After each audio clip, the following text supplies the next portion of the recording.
Dear students, next நம்ம discuss பண்ண போகிற நீட் வெயிட்டேஜ் சாப்டர் என்னன்னு பார்த்தீங்கன்னா ஃபிசிக்ஸில் ஆசிலேஷன்ஸ் அண்ட் வேவ்ஸ். அதில் ஃபஸ்ட்டு நம்ம ஆசிலேஷன்ஸை மட்டும் பார்க்க போகிறோம். So oscillations and periodic motion, time period, frequency, displacement as a function of time, periodic functions, simple harmonic motion and its equation, phase, oscillations of a spring, restoring force and force constant, energy in simple harmonic motion, kinetic and potential energies, simple pendulum, derivation of expression for its time period. So இதெல்லாம் தான் நமக்கு ஆசிலேஷன்ஸில் இருக்க concepts.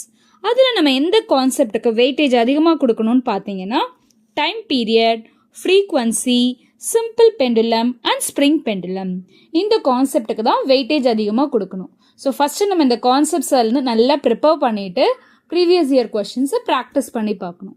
அதில் எந்த கொஷினெல்லாம் நம்மளால் solve பண்ண முடியலையோ again அந்த கான்செப்டை வந்து ரிவைஸ் பண்ணிவிட்டு அதை பேஸ் பண்ணியிருக்க கொஷின்ஸ் எல்லாம் நிறைய ப்ராக்டிஸ் பண்ணி பாருங்கள். அண்ட் தென் நெக்ஸ்ட் எந்த கான்செப்டுக்கு வந்து நம்ம இம்பார்ட்டன்ஸ் கொடுக்கணும்னா displacement, phase, velocity and acceleration of simple harmonic motion. And then இதுக்கு அடுத்து நமக்கு energy in simple harmonic motion. So லாஸ்ட்டாக நமக்கு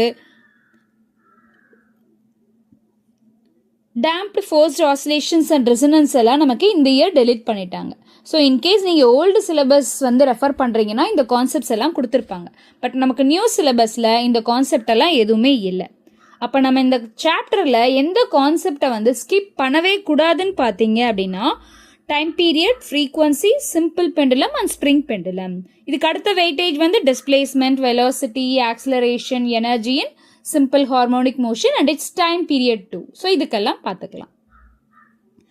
எஸ், அப்போது மினிமமாக இந்த சாப்டர்லேருந்து நமக்கு ஆசிலேஷன்ஸ்லேருந்து எவ்வளோ கொஷின் பார்த்துருக்கீங்கன்னா மினிமம் ஒரு கொஷின் கூட வந்திருக்கு.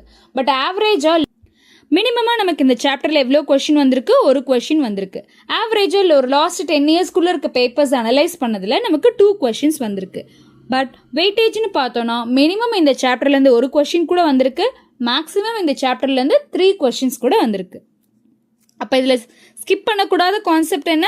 Spring pendulum, simple pendulum, time period and frequency.